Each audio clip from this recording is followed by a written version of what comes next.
Alors, ces événements se passent un 10 avril, une date très importante. Est-ce que vous, UPC, ça ne vous dérange pas qu'à une date aussi symbolique, qu'on lise encore et qu'on voit encore ces petits déchirements? Oui et non. Oui, parce que de toute façon, ça fait des ordres. Non, parce que on est habitué à pire. C'est le système, mais qu'on n'a qu'un problème central. Comment cela?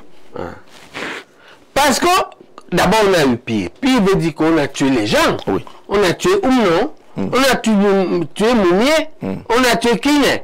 On a tué Osende. On a tué Wandino. Voilà. Après les assassinats, ils sont passés à l'arrivée de la démocratie, à la faveur du mur de Berlin, aux perturbations internes. Ok? Et la plus grosse perturbation interne qu'on a vue ici, c'est qu'un ministre nomme, non? Il a nommé un secrétaire général. Oui, Jean-Jacques. D'accord? Et l'affaire de la candidature de Ntimba. Moi, je vous demande de convoquer ici en contradiction le bel Yek. Ça, c'est clair. D'accord? Chez Sort, qui nous explique, parce que c'est ça la question centrale. Qu'est-ce qui... La base du texte. Oui. Non, c'est pas ça. La question, c'est que... Il faut être clair. Si vous ne fixez pas la question, on ne vient pas. Il faut qu'il nous explique comment vous trouvez un candidat non UPC devant vous-même, vous quatre,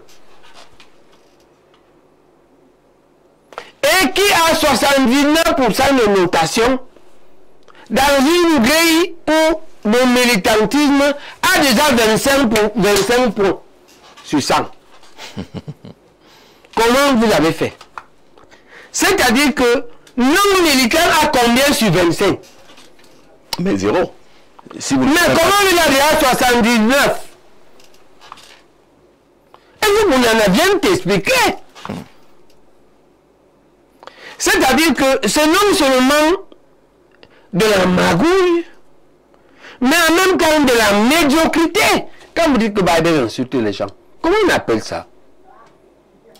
Qui vous donne la note qu'ils ont donnée? Il n'y a que deuxième derrière. Lui, le militaire, hein? Oui. Et qui nous dit deuxième chose? Il n'y a que derrière Ntimba? Oui, qu'est-ce que Ntimba a que n'y a pas dans les autres éléments de la grille? Donc le montage ici, c'est quoi? Ça ressemble aux méthodes néocoloniales. Le montage, c'est que Niek étant vomi par la base. Je rappelle qu'il a été maire de la commune de Maka, oui, dans sa trajectoire. C'est son bilan qui le fait vomir. C'est son bilan. Il faut une commune où il n'est plus devant. Et décide d'aller prendre l'enfant d'autrui, celui qu'on met devant. En réalité, ils veulent nuire à la candidature de Henri Tukou du 15, d'accord, c'est-à-dire moi. Qu'est-ce qui dérange, selon vous, à l'analyse? Pourquoi est-ce que la candidature de Jean Beybec, je signale qu'à votre passage ici, on a reçu beaucoup de messages de soutien des Camerounais qui acceptent que vous vous engagez à cette course-là. Mais qu'est-ce qui peut déranger à l'intérieur?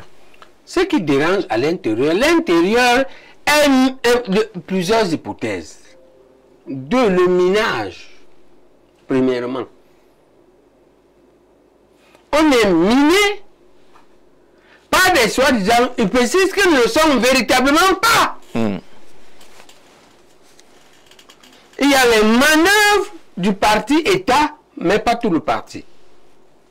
On va dire les vicieux du parti État, qui financent pour que ma candidature ne prospère pas.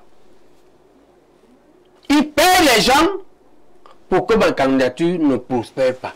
Et on veut sacrifier Ntimba. Parce que voilà ce qui va arriver en Ntimba. Et Bakar Matonji, qui est un des UPCistes les plus crédibles aujourd'hui, qui est venu de Bakar, lui a dit, laisse cette affaire. Parce que si tu n'es pas très fort, moi j'imagine ce que l'autre voulait lui dire, tu ne vas pas tenir la bataille avec Beybec. tu vas sortir pulvérisé si tu n'es pas très fort. Si tu es... Et tout le monde aura que des yeux pour pleurer parce qu'on va te dire, c'est toi qui es allé chercher. Ou tu as accepté. Si tu es très fort, tu vas bouger, mais pas inarrêtable. Ah oui. Mais ta communauté va te reprocher que tu es allé bouger ce type sur quoi on comptait. Alors que toi, tu n'es pas capable d'aller parce qu'il n'aura pas d'énergie pour aller. Si tu as assez d'énergie pour me détruire, tu finis cette énergie-là, tu ne peux pas continuer. Si on fait match nul, la même communauté va lui reprocher que pourquoi tu es allé perturber ton grand frère. De le laisser être concentré face à la vraie bataille qui arrive. Oui, j'anticipe pour dire parce qu'on l'utilise. Pour lui dire que les gens qui ont été capables de faire la concurrence interne, il n'y a que le Bel. Il a été incapable de gérer à la satisfaction du peuple. La mairie ne peut pas prétendre gérer le pays. Mais en même temps, il se met une obsession ou se fait utiliser par les vicieux du parti État pour le détruire et le pousse devant. Vous pensez qu'il y a des relations entre certains membres de l'UPC et certains du parti État, des relations un peu vicieuses Il y a certainement des relations où la preuve pour le dit. Ok? Voilà. Mais vicieuses, oui, puisque c'est ce que le montre. Je voudrais revenir à l'anniversaire de l'UPC et ce qui se dit, et que vous dites même ici sur ce plateau, qu'il y a des magouilles, il y a de l'argent, c'est-à-dire qu'il y a des gens qui peuvent sacrifier l'intérêt commun pour leurs intérêts personnels. C'est pratiquement à l'opposé de la pensée des pères fondateurs de l'UPC. Ça se fait le jour d'un anniversaire aussi important. Oui, quelle est la question maintenant? La question c'est, est-ce que vous n'êtes pas en train de vous montrer que vous ne méritez pas cet héritage-là? La première question, la première chose, c'est qu'il faut lire l'histoire, oui. Jean-Jacques. Ok? Que dit l'histoire? Ouais. Le parti qui a fait la révolution russe et qui a créé l'URSS, les bolcheviks, oui. Il naît de conflits et le parti se divise en 1905 à Bruxelles entre mencheviks et bolcheviks. Ok? Donc les divisions dans les partis nationalistes sont quelque chose de classique. Ce n'est pas, l'UPC n'invente pas. Ok? Et donc c'est la belle excuse. Elle est historique. Non, c'est pas une excuse. On lit l'histoire et puis on s'en accommode. On peut être divisé. L'INC a été divisé 88 ans. Les Chinois étaient, pour appliquer Confucius, les Chinois ont dû attendre 400 ans. C'est pourquoi la lutte doit continuer malgré les difficultés. On peut arrêter ou substituer la lutte. Lorsque un autre parti politique arrive à faire l'équivalent ou à peu près l'équivalent. Mais est-ce que le parti État, qui a changé le nom 3 fois, UC, UNC, RDPC, regardez l'état du pays. On a plutôt regret. Maintenant, il y a la guerre, non? Il y a les ordures partis, non? Les ordures, Jean-Jacques. Il y a les délaissages tous les jours, non? Il y a des quartiers entiers qui n'ont pas l'eau, non? Est-ce qu'on peut estimer que ce parti a échoué? On n'a pas d'alternative que de réveiller l'UPC. On a l'impression que le réveil ce n'est pas pour aujourd'hui, ce réveil-là. Oui, allez-y. On n'a pas d'alternative que de ça, que l'UPC. Le problème, c'est que ça peut être difficile.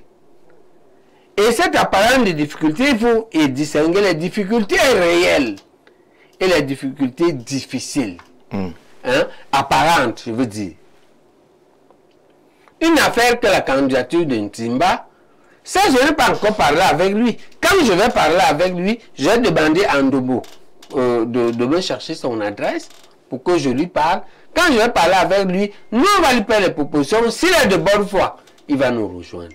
D'accord. D'accord? On va lui faire les propositions proportionnelles. Après lui avoir expliqué les risques. Le premier risque, c'est qu'il faut que tu gères l'intérêt de l'UPC. Est-ce que c'est à quel point les gens qui te poussent là sont diaboliques? Les quatre là. Et on va te montrer ce qu'ils font. Vous êtes dans une même famille, et dans cette famille, il y a des gens qui sont diaboliques. Mais ça existe dans la famille biologique, Jean-Jacques.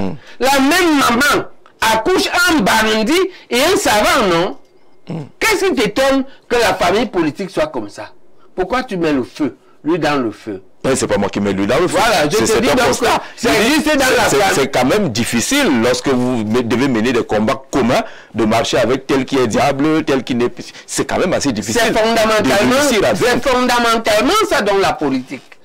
Et la politique consiste à gouverner dans le même pays et donc dans le même parti des savants, des anges, des diables et des moins diables.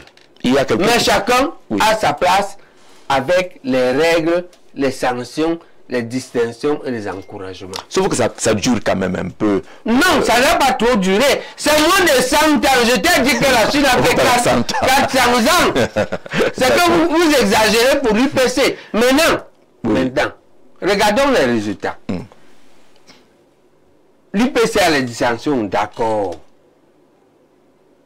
Votre parti est calme, d'accord. Mais vos résultats sont calmes. Vous préférez quoi? C'est ça vous le préférez dire. Quoi? Moi, j'ai choisi que je continue la lutte. Oui. Pour que on ait l'UPC entre les mains des vrais UPCistes. Et que la doctrine de l'intérêt général, la doctrine du respect de la fortune publique, la doctrine de la bonne gouvernance soit partagée par tous les partis politiques et appliquée. Si je dois mourir pour ça, je meurs. Mais je ne peux pas rentrer dans la doctrine de la prévarication de la fortune publique, de la mal-gouvernance, de la dictature, de la guerre. Je ne peux pas. Mais quand on... Maintenant, si je n'y parviens pas, oui, je transmets le flambeau de la lutte à la génération suivante. Quand ou même on recueille, j'étais même né. Mais moi, je suis en train de défendre ces idéaux. Moi, je suis né 5 ans après après le décès. Hein? D'accord? Et la lutte nationaliste est comme ça. C'est-à-dire, chaque génération, François Fanon l'a bien dit, chaque génération a sa responsabilité. Elle doit la diagnostiquer et la prendre ou la trahir. D'accord? Vous, dans le parti État, Jean-Jacques, vous avez trahi. Et je ne peux pas m'inscrire dans votre trahison, même si vous avez un calmant apparent. D'accord, je comprends quand vous dites vous. C'est une façon de parler. Oui. C'est une façon de parler.